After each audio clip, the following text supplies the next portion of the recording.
As we disciple and discipline our children, there are 4 key words that we ought to keep in front of us. They all begin with the letter C to make it easier for us to remember. The first is choices. Just like God does with us, we know that our children always have a choice to obey and do what's right or not. So make that choice very clear as you teach and lead.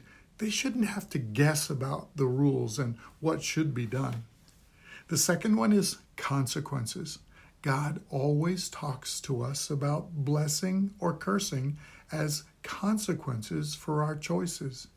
Teach your children about the long-term result as well as the immediate consequences of their choices. Be clear about the blessings of obedience and the trouble with disobedience. When they disobey, they will reap what they sow. Knowing the consequences often makes the choice a bit clearer. The next one is more difficult. It's consistency.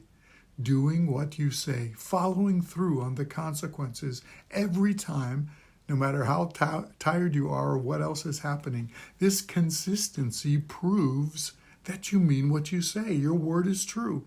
With God, we call it His faithfulness. Our inconsistency will encourage disobedience in them and produce frustration in us. Say what you mean and do what you say. The last C is calm. When you discipline, you need to remain calm. This is not about you and your emotion. This is not a battle between you and them. Who's going to win this one? Focus on what God is showing you about your child. You are in ministry to grow up this child and to train them in the way they should go. And when you let your emotions get involved, you will make a mess of it. Proverbs 14:17 says, "A quick-tempered person does foolish things." And that's not what's needed in this moment.